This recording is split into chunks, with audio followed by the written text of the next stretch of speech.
Et pour finir ce volet, voici le fin du plan compatible One pour ce qui concerne l'infrastructure. Donc ça c'est le plan de compatible One vis-à-vis de l'infrastructure de service. Maintenant, j'aimerais bien exposer les moyens dont nous comptons servir pour résoudre nos problèmes de passe. Donc, un manifeste, il est décrit en termes de nodes.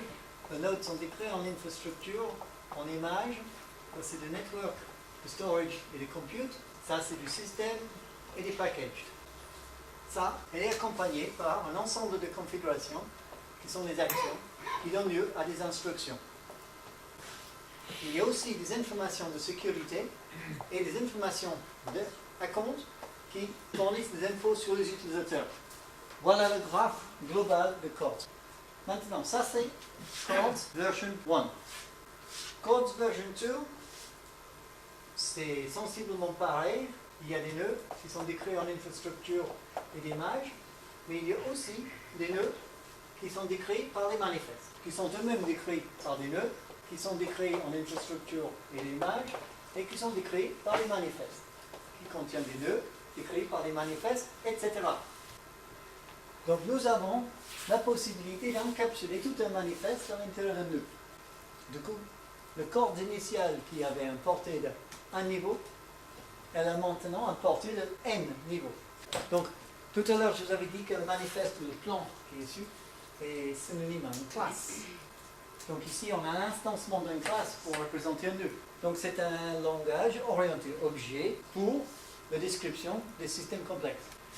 Donc, ceci nous permet, dans CORDS 2, de spécialiser un nœud. Nous avons les nœuds simples et les nœuds complexes. Lorsqu'ils sont complexes, ils sont définis pleinement par leur type, qui est leur manifeste. Cependant, un nœud peut être public ou private. Si on est orienté objet, il se peut que ce nœud ici voudrait bien s'en servir de ce nœud ici. Ce n'est pas raisonnable d'imaginer que celui-ci puisse violer son encapsulation pour accéder à celui-là.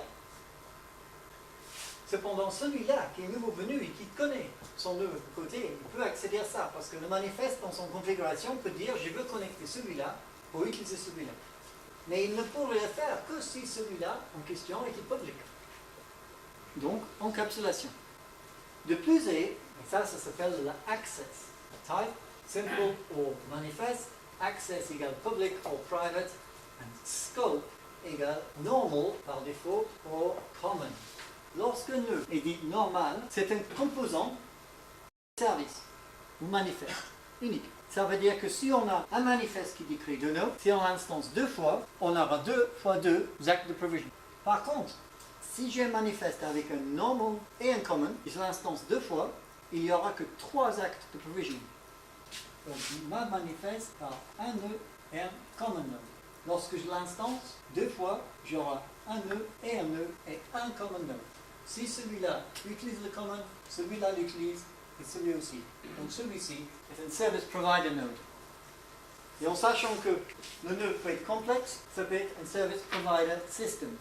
Parce que lorsque ce nœud il est dit private common, c'est synonyme à une variable de classe. Donc il est commun à toutes les instances de son classe, de son manifeste.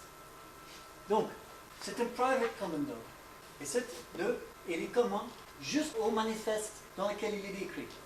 Si on fait notre manifeste, il y a 3 nodes et un common node, cette fois-ci on va imaginer que c'est du public common. Dans ce cas-là, ils vont partager le même public common node parce que c'est public common. Et ça, c'est un world scope variable. Class variables and world variables. Et par cet principe, nous réutilisons toute la plateforme d'Accords pour satisfaire les besoins de PPAS avec les notions de public, private, common and typed manifest.